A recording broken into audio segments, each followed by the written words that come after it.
Mesdames et Messieurs les députés, la Commission des affaires sociales et culturelles a examiné en sa séance du vendredi 5 mai 2017 le projet de loi portant régime juridique de la presse et le projet de loi portant régime juridique de la Commission de la communication audiovisuelle. Article 6, alinéas 1 et 3. Le gouvernement ne prend pas en compte la réalité qui caractérise le monde de la presse. Concernant l'article 6, dont elle a parlé un peu plus haut, l'article 6, il avait été proposé une réécriture. L'amendement propose un ajout. Et cet amendement propose une réécriture du thème à l'article 6 du projet de loi, tendant à modifier la composition de l'entreprise de presse d'information générale. Cet amendement est pertinent. Le gouvernement l'accepte.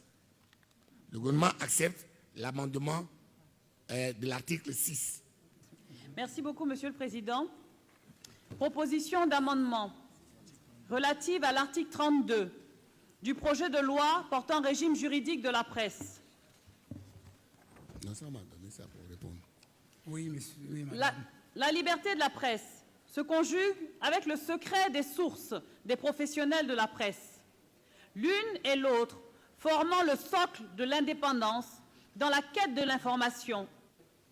En effet, la recherche de l'information n'est pas aisée et il faut parfois des risques énormes pour l'avoir et la traiter avant de la partager au public. Ainsi, peut-il faire l'objet de pression de la part de personnes indélicates et parfois même des pouvoirs publics?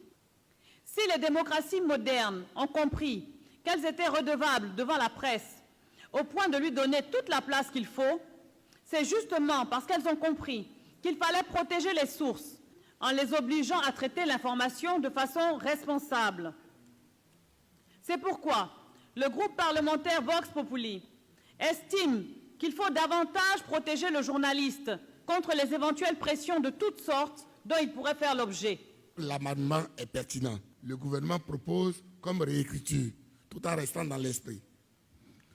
Le secret des sources d'information du journaliste professionnel est protégé dans l'exercice de leur mission d'information du public. À cet effet, le journaliste professionnel n'est pas tenu de révéler ses sources d'information, sauf si la loi lui en fait obligation. Voici la réécriture que donne le gouvernement à la suite de l'amendement pertinent qu'a fait le groupe Vox Populi sur l'article 32. Merci beaucoup, Monsieur le Président. Merci aussi, Monsieur le Président de Commission. Quoique, bien évidemment, tout n'a pas été intégralement pris en compte, le groupe Vox Populi se félicite des efforts concernant cet article. Proposition d'amendement relative aux articles 89 et 90 du projet de loi portant régime juridique de la presse. La liberté de la presse, liberté fondamentale qui repose sur la liberté d'opinion et la liberté d'expression, constitue l'un des piliers essentiels de toute démocratie. Notre Constitution s'appuie sur différents instruments juridiques internationaux des droits de l'homme et affirme et consacre en son article 19, d'ailleurs comme celle des États modernes, la liberté d'expression et celle d'opinion. Aussi, l'insertion dans le projet de loi portant régime juridique de la presse des articles 89 et 90 instituant la peine d'emprisonnement à l'égard des journalistes apparaît-elle inappropriée? Comment concilier, en effet, dans le même projet de loi, l'affirmation d'une liberté et son contraire? À l'examen, les faits ciblés dans le présent projet de loi, dont la survenance donne droit à emprisonnement, étant déjà prévu dans le Code pénal ivoirien, le renvoi audit code ne serait-il pas plus approprié? Le journaliste n'est-il pas un citoyen comme tout autre, au point d'inscrire dans le projet de loi portant régime juridique de la presse qu'il est libre d'exercer sa fonction, mais aussi qu'il n'est pas libre de l'exercer? Par ailleurs, est-il adéquat d'employer le pronom indéfini « quiconque » pour désigner l'auteur des infractions ciblées dans l'article 90, quand on sait qu'il peut s'agir non seulement des journalistes, mais aussi de toute personne alors que le projet de loi est envisagé pour régir la presse. C'est pourquoi il est proposé le retrait des dispositions relatives à la peine d'emprisonnement qui paraissent surabondantes parce que déjà existantes dans le Code pénal. Il est proposé cette nouvelle écriture de l'article 89. La garde à vue, la détention préventive et la peine d'emprisonnement sont exclus pour les infractions commises par voie de presse ou par tout autre moyen de publication. Il est proposé également le retrait pur et simple de l'article 90. Telle est l'économie générale du présent amendement, Monsieur le Président. L'article 89, la rédaction suivante est proposée par le gouvernement. La garde à vue, la détention préventive et la peine d'emprisonnement sont exclus pour les infractions commises par voie de presse ou tout autre moyen de publication sous réserve de toute autre disposition légale applicable. Concernant l'article 90, l'article 90 envisage la suppression afin d'obtenir la dépénalisation de la presse. L'auteur de l'amendement explique que les dispositions du article comportent des incompréhensions. Cet amendement est acceptable. L'article 90 est supprimé. Considérant que la réécriture que vient de nous lire le président de la Commission renvoie finalement aux dispositions légales, c'est-à-dire au Code pénal, nous sommes d'accord. La réécriture est adoptée. L'article 99 prescrit qu'un journaliste peut être accusé de diffamation, même si les faits sont établis, dès lors que les dits faits se rapportent à la vie privée de la personne, à une affaire qui remonte à plus de 10 ans, à un fait amnistié ou proscrit.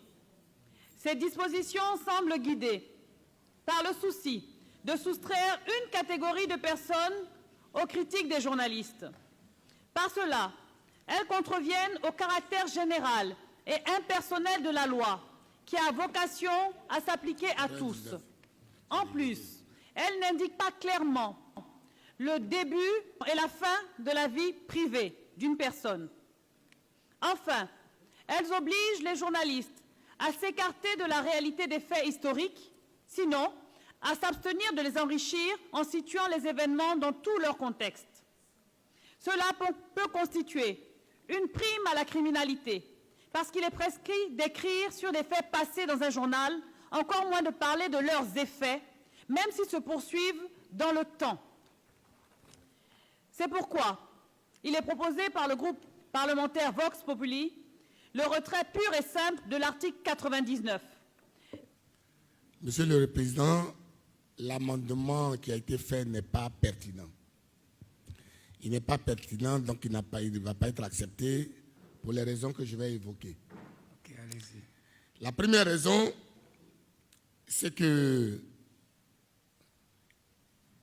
quand un fait est relaté par un journaliste en vue de réécrire l'histoire ou d'écrire l'histoire de notre pays,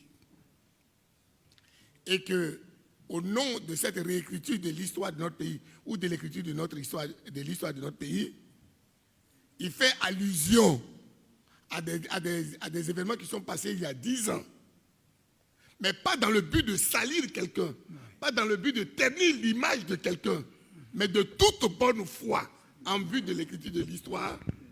En ce moment, le juge apprécie. Mais s'il écrit pour utiliser cet événement douloureux ou malheureux qui a eu lieu pour enfoncer quelqu'un ou pour le salir, pour ternir son image, alors il y a problème. C'est pour cela que le gouvernement dit qu'il ne peut pas retirer cet article-là. Parce qu'en effet, l'infraction de diffamation est clairement définie dans le projet de loi. Par ailleurs, sa mise en œuvre dans le cadre de l'article 99 vise les hypothèses légitimes, droit au respect de la vie privée, droit à l'oubli. La diffamation, en tout cas dans le sens compris par le groupe parlementaire Vox Populi, ce serait des faits inexacts et non avérés.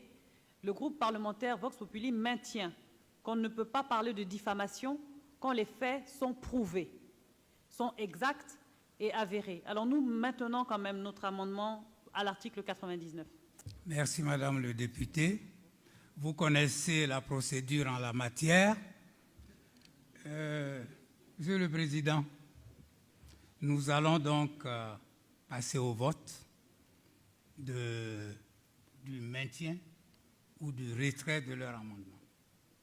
Alors, au rejet de l'amendement.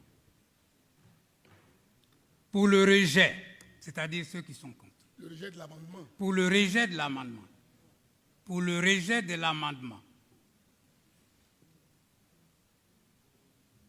Est-ce que vous comptez? OK. Pour son maintien.